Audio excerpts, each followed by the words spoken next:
আহ্বায়ক কমিটি গঠন হৈছিলে সেইখন কমিটিৰ আজি আমাৰ কাৰ্যনিৰ্বাহ সভা বিলাসীপাৰাত ডক্টৰ বি.আৰ. আম্বেদকাৰ ভৱনত অনুষ্ঠিত হ'ল। ইয়াত আমাৰ কেইটামান গুৰুত্বপূৰ্ণ সিদ্ধান্ত লোৱা হৈছে।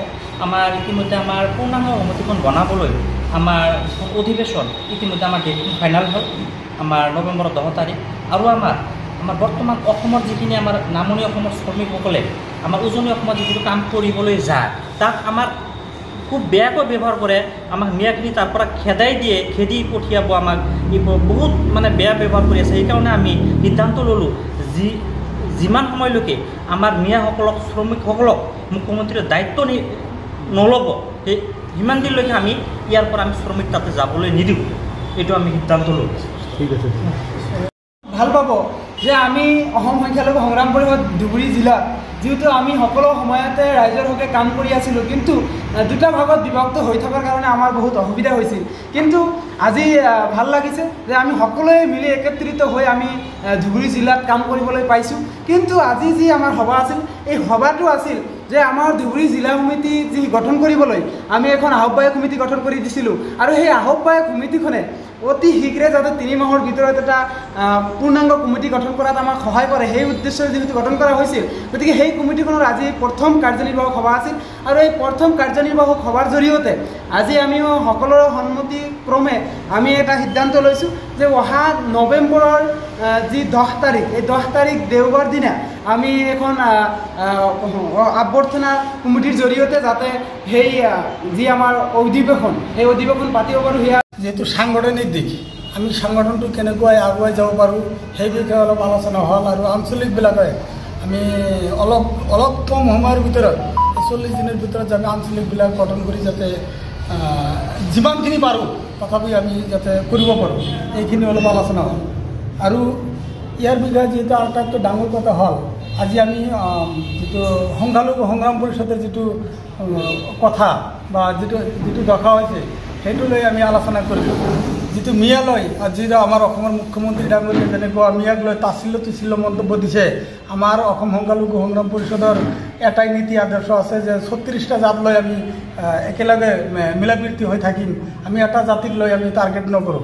আৰু আমাৰ যিটো অসমৰ মুখ্যমন্ত্ৰী ডাঙৰীয়া গৃহণীয়জনে এক প্ৰকাৰে গৃহণীয়জনে যিটো মন্তব্য দিছে যে মিয়া খেদাও, আমি অসম সংখ্যালঘু সংগ্ৰাম পৰিষদৰ পৰা আমি যিমানখিনি প্ৰটেকশ্যন দিছোঁ আৰু আমি এইখিনি লৈ আৰু আমি আগন্তুক দিনত যাতে মাত মাতিব পাৰোঁ, এইখিনি কৈয়ে মই বৰ্তমান বিতৰ্ক না আনি ডেট টু ফিক্স কৰা আমাৰ সেন্ট্ৰাল কমিটিৰ প্ৰেসিডেন্ট মতে যে ধৰনেৰ কৈছে তেনেকুৱা হ'ব লাগে।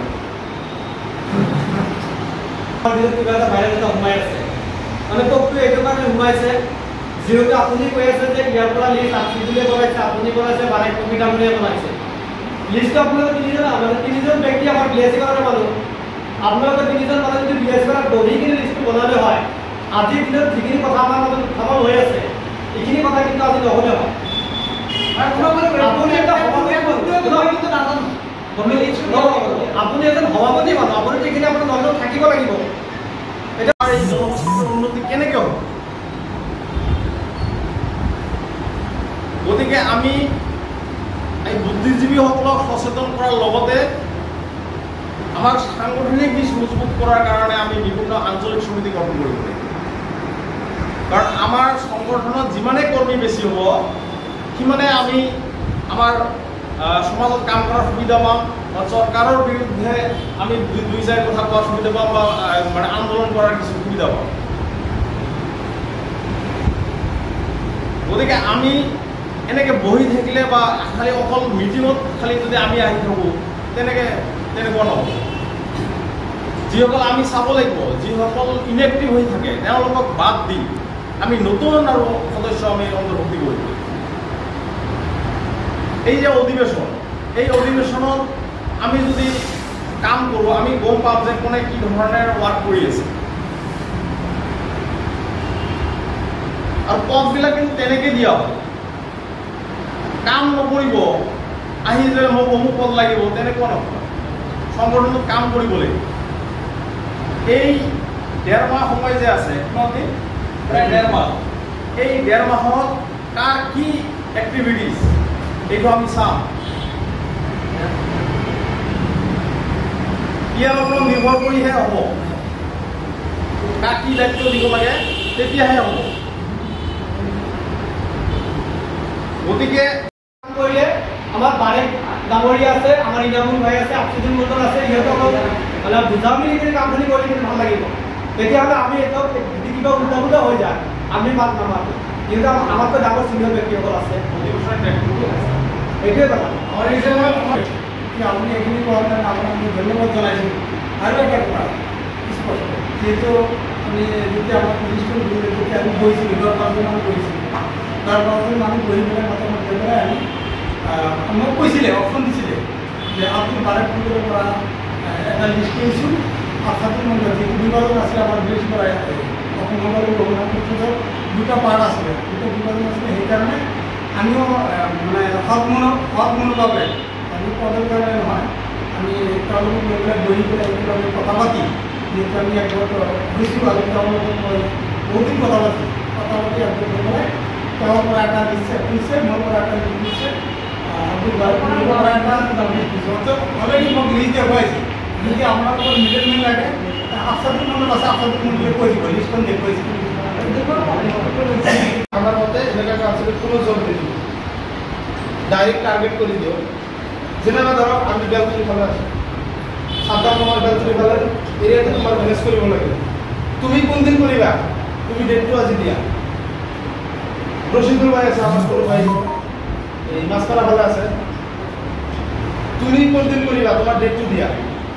এনেকৈ কৈ পুৰা ইনফৰমেশ্যন ল'ব লাগিব, তেনেহ'লেহে এই আঞ্চলিকটো বছৰি হ'ব। আৰু যদি এনেকুৱা নহয় তেনেহ'লে কোনো গুৰুত্ব নিদিয়ে। আৰু সংগঠনটো কেতিয়াও যিটো আমি আহি এইটো মিটিঙত আহি যিটো চাই আছোঁ, মানে ডিচিপ্লিন নথকা হৈ গৈছে। ডিচিপ্লিনত থাকিব লাগিব, আৰু এজনে কথা ক'লে আৰু এজন শুনিব লাগিব, পিছত কিবা ক'ব লগা আছে যদি পিছত ক'ব লাগিব। চিষ্টেম হয় বিশ্বাস করে একটা তারিখ করা আছে, গতিকে এই তারিখ মধ্যে আমরা আজকে এই জায়গায় সাংগঠনিক বিষয়ে কীভাবে আগে হয় আপনারা একটু সমালোচনা করেন। একজনে কিন্তু সংগঠন নিয়ে আগ করা যাবে না, কিন্তু সবাই সদস্য থেকে নিয়ে সবাই যদি আমার সহযোগিতা করে যাতে সংগঠনটা আন্দোলন হয়, সবাই কথা বলে যাতে মানে সরকার স্থানীয়